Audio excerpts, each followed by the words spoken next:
नमस्कार, this Shilpa Singh Rajput. Hello guys, this is Abhishek Singh. Welcome back to our channel. तो guys कैसे हैं आप लोग? आई होप आप लोग बहुत ही बढ़िया होंगे। तो गाइस एक वीडियो की काफी ज्यादा डिमांड हो रही थी। Obviously Khesari Lal Yadav is in trend. उनके सारे गाने बहुत ज्यादा सब लोग पसंद करते हैं। हमारा उस पर रिएक्शन भी काफी ज्यादा पसंद किया जाता है। तो आज हम उनका एक और गाना लेके आए हैं भी हैं। और ये कौन है? भोजपुरी सॉन्ग है ये। बिना किसी तरीके की वीडियो स्टार्ट करते हैं। Here we go, बातें 1, करेंगे। 2, Here we go 3, guys। start।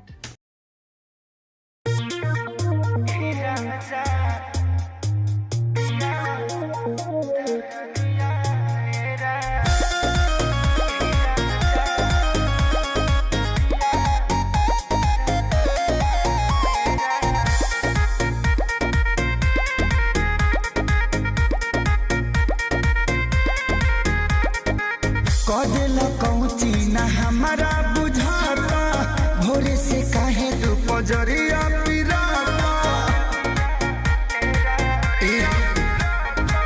काया झुरा गइल रे ननी के काट में, तनिको ना सोचल ये राजा जी रात में।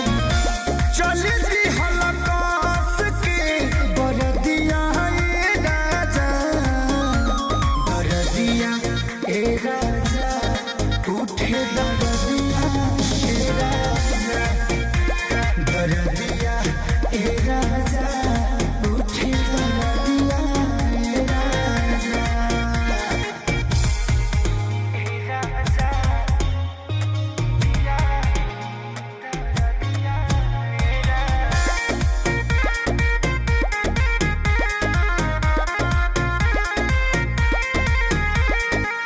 तू करवट गइल हे राजा, देह से लिपट गइल। हाँ झूठो के कइल चिरहुरी बना, देहिया में सट गइल। ए पिया सोना, तू करवट गइल हे राजा, देह से लिपट गइल। झूठो के कइला चिरहुरी बना, लगे तू सट गइला। खाई गइला बुझी पर सदिया ए राजा, दरदिया ए राजा, उठे दरदिया ए राजा, दरदिया ए राजा, उठे दरदिया ए राजा।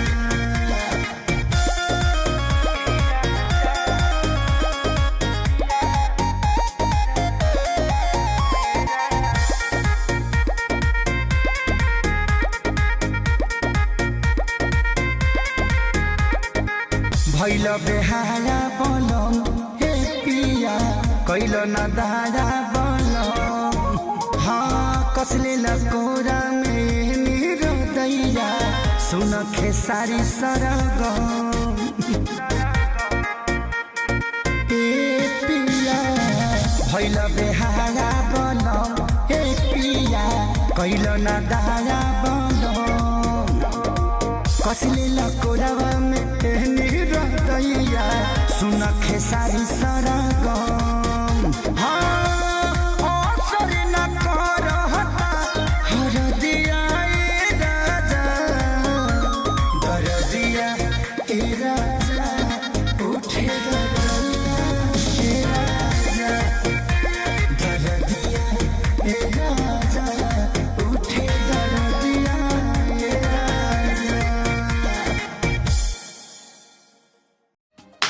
काफी अच्छा सॉन्ग था और लिरिक्स तो इसकी जोरदार थी। जबरदस्त। मुझे तो एक चीज- एक लाइन पसंद आई, पता नहीं क्यों। एक चीज कहना पड़ेगा कि खेसारी लाल जी की जितने भी गाने होते हैं उनके एक्सप्रेशंस बहुत देखने लाइक होते हैं, जान डाल देते हैं वो उनके गाने। एक्सप्रेशंस अच्छे थे। उनके इस गाने डांस का अच्छा ट्यून था। बहुत अच्छा उनका था, उनका डांस डांस अच्छा था, उनकी एक्टिंग अच्छी है।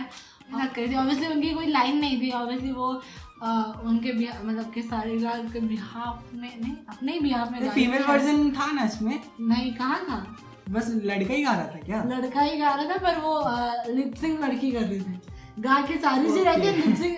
काफी ज्यादा मुझे तो अच्छा लगा। और रोमांटिक सॉन्ग है ये, है ना? हाँ। तो मजा तो आएगा। इसमें एक वाइफ का स्ट्रगल दिखा और इसकी जो ट्यून थी ना, पता नहीं क्यों मुझे वो बहुत ज़्यादा पसंद आई। और ये बहुत सारे लोगों ने ये गाना सुना होगा, मुझे भी ऐसा लग रहा था कि मैंने शायद कभी सुना हुआ है, पर इसका वीडियो मैंने कभी नहीं देखा। मोस्ट ऑफ भोजपुरी सॉन्ग्स हमने सुने हुए हैं बट याद नहीं रहता। मोस्ट ऑफ नहीं सुने हुए मैंने, एक दो हाँ कुछ जो बहुत ज़्यादा ट्रेंड में चल जाते हैं वो सुने हुए होते हैं।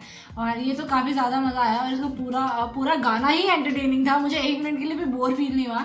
और आई थिंक आप लोग को भी नहीं हुआ होगा। आप लोग को कैसा लगा हमारा रिएक्शन इस वीडियो पे ज़रूर कमेंट सेक्शन में बताइएगा। और आप लोग का फेवरेट स्टार कौन है, फीमेल और मेल दोनों एक्टर्स में कौन है, वो ज़रूर कमेंट सेक्शन में बताइएगा। नेक्स्ट हम कौन सा वीडियो करें, कौन सा सॉन्ग, कौन सा ट्रेलर और कौन सा म्यूज़िक, या जो भी आप लोगों का डिमांड हो आप लोग हमें ज़रूर कमेंट सेक्शन में बताइएगा। या तो आप लोग हमें ईमेल भी कर सकते हैं, फेसबुक पेज पे मैसेज भी कर सकते हैं, इंस्टाग्राम पे भी मैसेज कर सकते हैं, और हम ज़रूर कोशिश करेंगे आपकी डिमांड बहुत जल्द से जल्द कंप्लीट करने की। हमारे चैनल को ज़रूर सब्सक्राइब कर दीजिएगा इसी तरह की वीडियो देखने के लिए। हम फिर मिलेंगे इसी तरह की अच्छी वीडियो के साथ, तब तक के लिए bye bye, take care, stay healthy guys, by.